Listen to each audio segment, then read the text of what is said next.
Imagine this. You're young, in love, and building a future with someone you think is your soulmate. Then one night, lying in bed, he looks at you and says, "I don't find you attractive anymore." But here's the twist. What he didn't know was that those words, that one moment of cruelty, would be the beginning of the end. Not just for our relationship, but for his entire career, his reputation, and his future. Because I didn't just walk away, I made sure his life stayed ruined.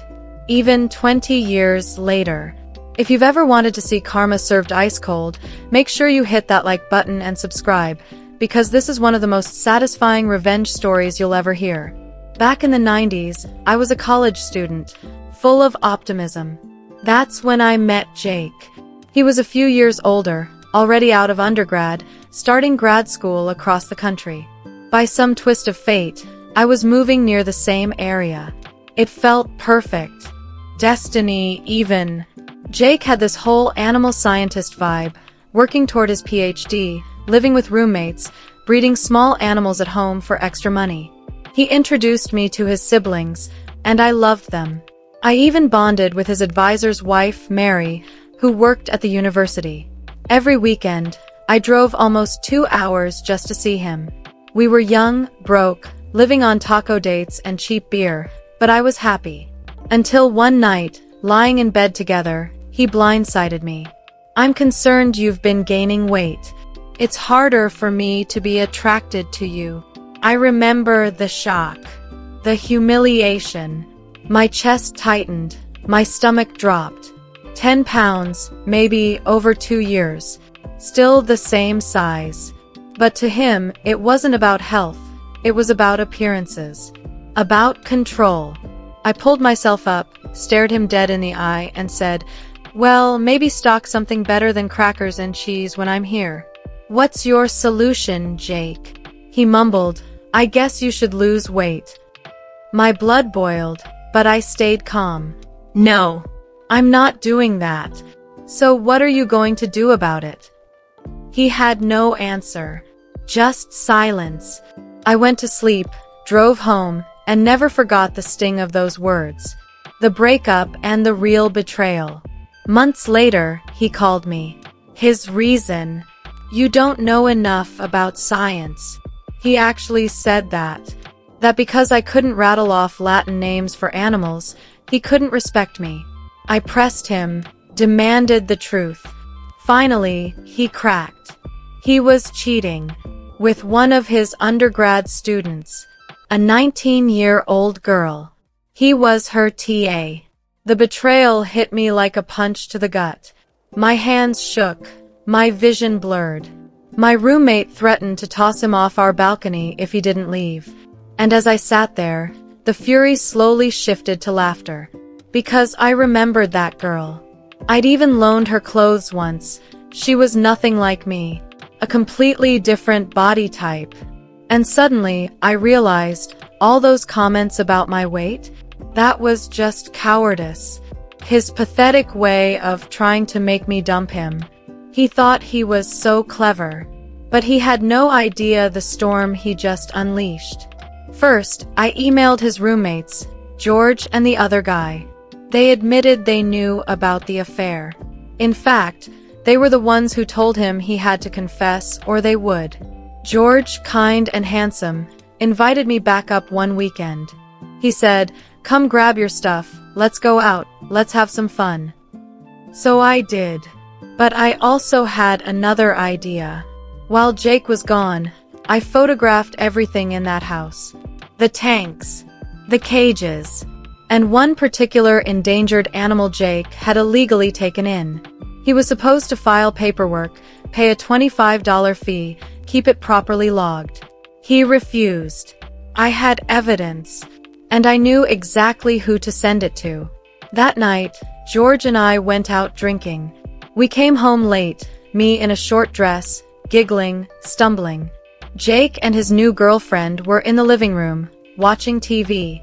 And there I was, draped on George's arm. We accidentally made a lot of noise. George paraded around in his boxers. I made sure to eat a donut slowly, hair a mess, lipstick smudged. Jake snapped, "You don't have to act like a whore." I smiled sweetly. "Have fun with my leftovers." But that was just the appetizer. The very next day, I mailed the photos to Fish and Wildlife. I reported everything: the endangered species, the overcrowding, the illegal animal in plain view of the street. Meanwhile, George and the other roommate filed complaints with the university. Jake, the TA, was sleeping with his student. Word spread fast among classmates.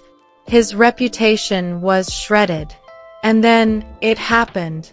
Fish and Wildlife raided the house. They seized every animal but a fish tank of guppies. Thousands of dollars of livestock. Gone. The endangered ones were sent to a sanctuary. Jake lost everything. But I wasn't done. See, Jake had just won a $30,000 EPA grant for his research. So I made one more phone call. I told the EPA, a federally funded researcher was under investigation for harboring illegal animals. Within weeks, the grant was gone. Not only that, he had to repay what he'd already used. He was blacklisted from ever receiving another federal grant. His PhD? Dead in the water. Instead, he slunk away with only a master's. His dream career, over. And all I did was tell the truth. Collateral damage. Family fallout. I even told his sisters the truth. They had been told I dumped him because of distance. I forwarded his emails, the ones where he confessed he fell for a 19-year-old student. They were furious. They stayed my friends. And years later, at a family event, when Jake complained that no one embraced Meg, his sister looked him in the eye and said, "I don't make it a habit to be friends with homewreckers." Even his own parents eventually learned the truth. Years passed. I built a career. Ironically, I now help scientists and doctors communicate with lay people. Yes, the very thing Jake mocked me for not knowing enough about. He and Meg married, had kids. He went back to backyard breeding. I thought it was over. Until 20 years later.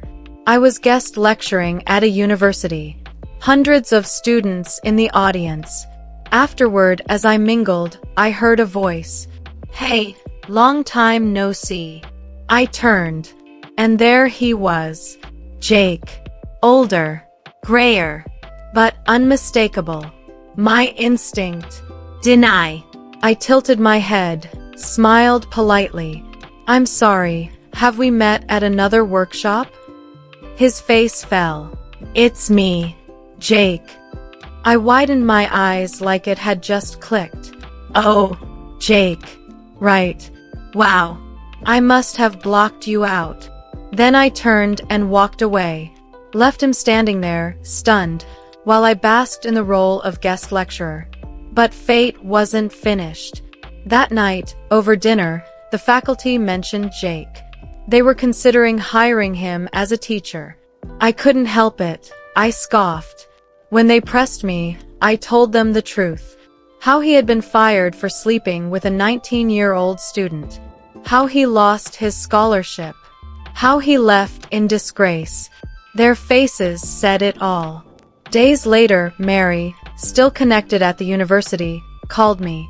They pulled his file. It contained everything. The complaints. The dismissal. Even his arrest record for the animals. That job. Gone. So there he was, 20 years later, still trying to crawl his way back into academia. And once again, the truth shut the door in his face. Jake thought he'd outsmarted me, that he could discard me like I was nothing. But the reality, I was the one who ended his PhD, his grants, his teaching career, twice. And the best part, I never lied. I never fabricated. I just made sure the truth reached the right people. Justice. Served cold. If there's one lesson I want anyone listening to take away, it's this. When someone insults your body, your intelligence, or your worth, that's not your flaw. It's theirs. And sometimes, the best revenge is simply letting their own bad choices destroy them. If this story gave you chills, smash that like button and tell me in the comments, what's the most satisfying revenge you've ever witnessed? And of course, subscribe for more stories where karma comes back harder than anyone ever expects.